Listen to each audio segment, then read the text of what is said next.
আজ আমি এই ভিডিওতে আপনাদেরকে জানাবো জন্ডিস রোগ সম্পর্কে।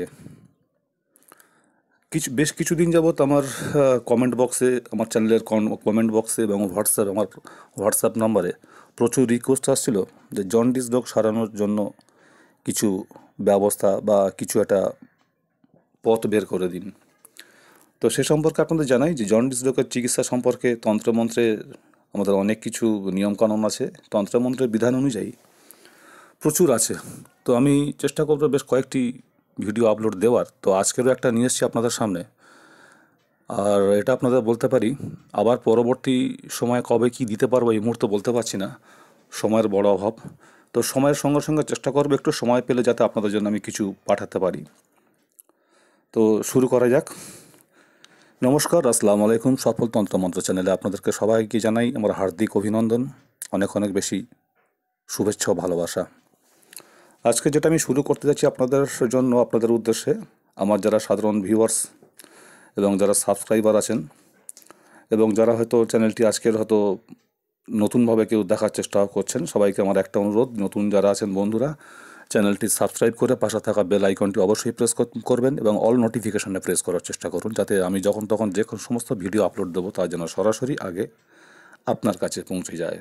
এর মধ্যে বলে রাখা ভালো যে অনেক সময় দেখবেন অনেক নোটিফিকেশান এমন গেছে সেটা হয়তো সেই তন্ত্রমন্ত্র বা সেই যন্ত্র হয়তো আপনার কোনো কাজে লাগছে না, কিন্তু আপনার নিকটবর্তী কারো কাজে লাগতে পারে, তখন তাকে আপনি শেয়ার করতে পারবেন। আর যদি আমার এই উদ্যোগ বা প্রয়াসটা যদি খুব বেশি ভালো লেগে থাকে তাহলে খুব বেশি বেশি করে লাইক ও শেয়ার করবেন। আর এইবার চলে আসি কাজের মূল কথায়। আর সাথে সাথে একটা কথা আমি বলবো যে আপনারা অনেকে স্কিপ করে দেখার মানুষের অভাব নেই, সময়ের বড় অভাব।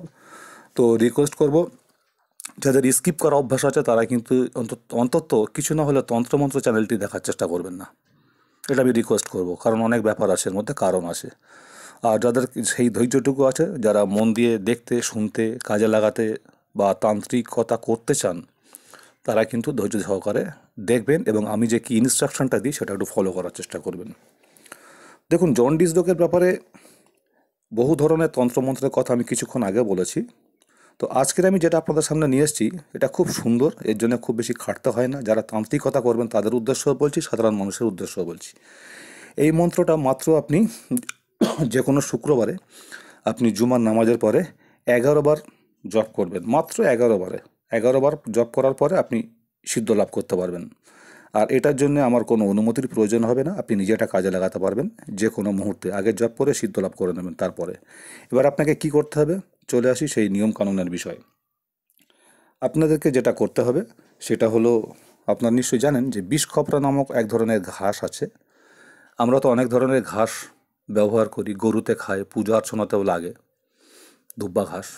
তো বিষখপরা ঘাস আছে। যদি নিজে না, অনেকে হয়তো চিনতে নাও পারেন, বয়স্ক মানুষদের জিজ্ঞাসা করবেন, এখনও অনেক মানুষ আছেন যারা কিন্তু চেনে।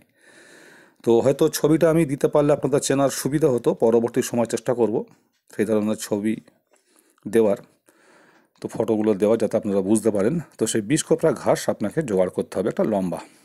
এবারে আপনাকে কি করতে হবে, লাল কার, যে কার বা সুতোতে কবচ বা মাদুলি বাঁধা হয়, এই কার নেবেন। কারটাকে ডবল করে নিতে হবে না, মানে 4 ফ্যাক্তা করতে নিতে হবে, 4 ফ্যাক্তা।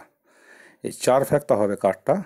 আর এই যে বিষখপরা ঘাসটা, এটা 21টা পিস করবেন, টুকরো টুকরো করে, মানে 1 ইঞ্চি করে কেটে, 1 ইঞ্চি লম্বা করে কাটবেন, 21 পিস।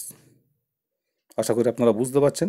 এইবারে কি করবেন, যে মন্ত্রটি স্ক্রিনে দেওয়া আছে, ইচ্ছ কানা অবুধ ব ইচাক্যান সে তাইন, এই যে মন্ত্রটি, যেটা আপনারা জপ করে সিদ্ধ লাভ করলেন, মাত্র 11 বার পড়বেন শুক্রবারে। পড়াতেই খুব ইজি কাজ করবে এটা। তো ওই মন্ত্রটি একবার করে পড়বেন।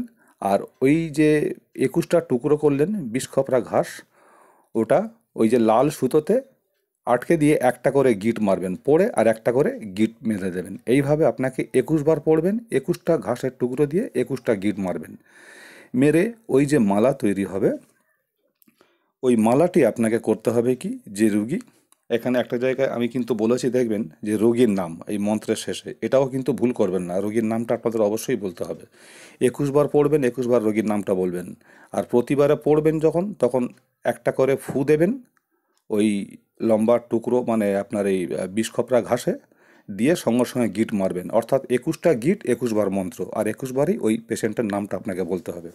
গিটটা দিয়ে যখন মালা তৈরি হয়ে গেল, সেই মালাটি আপনি সাথে সাথে করবেন কি, ওই পেশেন্টের গলায় পরিয়ে দেবেন। এতে হবে কি, 21টা গিট দিয়ে যখন আপনি পেশেন্টের গলায় পরিয়ে দিলেন, এবারে কাজটা কেমনভাবে করবে আপনাদেরকে বলে দিই। যেমন যেমন রোগ কমতে থাকবে, তেমনি কিন্তু মালাটা আকারে আস্তে আস্তে বড় হবে, এবং বড় হতে হতে একটা প্রকারে অত ছোট মালা, ঠিক জাদুকাঠির মতো একেবারে দুর্দান্ত সফলতার সঙ্গে কাজটা আপনারা করতে পারেন।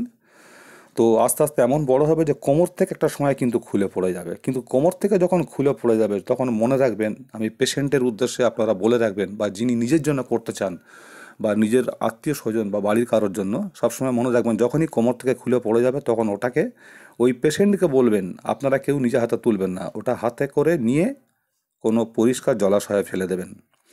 আর যদি কারোর বাড়ির আশপাশে কোনো জলাশয় না থাকে, তাহলে তারা কি করবেন, কোনো বটগাছ বা অশ্বত্থ গাছের গোড়াতে রেখে চলে আসবেন।